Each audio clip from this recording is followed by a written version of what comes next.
Right. ఒక్కొక్కరిగా అధికారులు కూడా బయటపడుతున్నారు సార్. అంటే ఆ శాఖల మంత్రులే కాదు, అవినీతి చేసిన మంత్రులే కాదు. గత ప్రభుత్వ హయాంలో గతంలో చూసాం లిక్కర్కి సంబంధించి వాసుదేవరెడ్డి, ఇప్పుడు దీంట్లో ఇంకో అతను. సో అందరు బయటకు వస్తూ ఉన్నారు. ఏంటి మరి? ముందుగా మీకు ప్యానల్ ఉన్నటువంటి పెద్దలకి హృదయపూర్వక నమస్కారం సార్. నమస్కారం.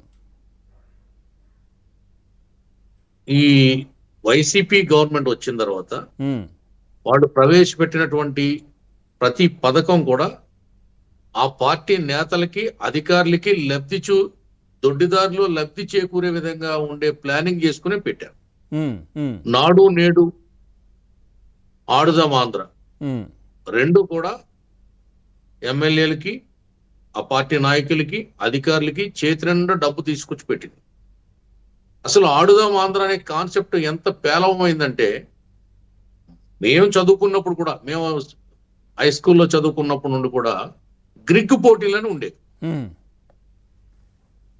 ఆ గ్రిగ్ పోటీల్లో అక్కడ అన్ని ఇంటర్ స్కూల్ పోటీలు అనమాట. ఆ జిల్లా వ్యాప్తంగా, పక్క జిల్లా వ్యాప్తంగా ఉన్న స్కూల్స్ అన్ని ఆటల పోటీలు పెట్టేవారు. దాన్ని గ్రిగ్ పోటీలు అనేవారు. అలాగే ఇంటర్ కాలేజ్ పోటీలు పెట్టేవారు. అలాగే సంక్రాంతికి ముగ్గులు పోటీలు పెట్టేవారు, ఎద్దుల పోటీలు పెట్టేవారు.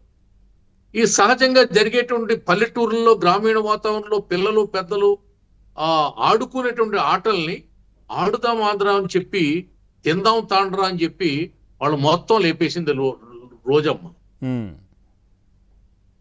దాంట్లో ఇప్పుడు చూడండి, దొంగలు ఎప్పుడు వస్తుందంటే బయటకి, ఎప్పుడు దొంగతనం ఎప్పుడు బయటపడుతుందంటే, దొంగలు పంచుకునేటప్పుడు, వాటలు వేసుకునేటప్పుడు తేడాలు వస్తాయి.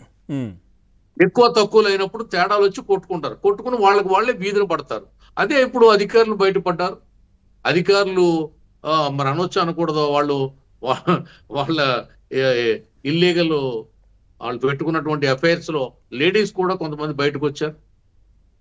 కేసులు జరుగుతున్నాయి, భూములు తగాదాలు వస్తున్నాయి.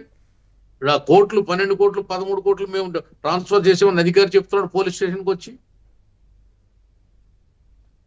ఈ విధమైనటువంటి వాసుదేవరెడ్డి గారు కూడా చాలా ఈజీగా దొరికిపోయారు కదా సార్. గతంలో పేపర్లు తీసుకొని పారిపోతూ ఎవరికో పట్టుబడి కనబడి ఈయనెవరో ఉన్నారని చెప్పేసి ఫోటో తీసి కంప్లైంట్ చేయడం, అట్లా దొరికిపోయారు ఆయన కూడా. డిఫరెంట్ గా దొరుకుతారు. ఎందుకు దొరకదు సార్? ఇప్పుడు మా మినిస్టర్ రోజు ఇప్పుడు కాకినాడలో ఏమంటారంటే బీచ్ ఫెస్టివల్ అని పెట్టింది. మొత్తం దోచేసింది. ఏమన్నా అంతా సెట్టింగ్ వేసి డబ్బులు తీసి కోట్లండి. అలాగే యానం గోదావరిలో పడవల పోటీలు పెట్టారు. పడవల పోటీలు అంటే ఏంటనుకుంటున్నారు మీరు? పడవలు ఏం కాగితం పడవలతో పోటీలు పెట్టారు.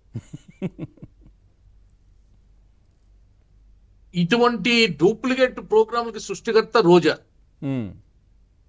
అందుకే కదా సార్ ఎమ్మెల్యే అవగానే బెంచ్ కార్లు ఎక్కడి నుంచి వచ్చాయండి? 7-8 కార్లు కొన్నది ఎమ్మెల్యే, మంత్రి అయిన తర్వాత, ఎమ్మెల్యే అయిన తర్వాత. 1 కోటి 2 కోట్లు 3 కోట్లు కార్లు, విల్లాలు తమిళనాడులో, కర్ణాటకలో, ఆంధ్రలో, తెలంగాణలో, పూణేలో ఆస్తులు, ద్రాక్ష తోటలు ఎక్కడి నుంచి వచ్చాయండి రోజాకి?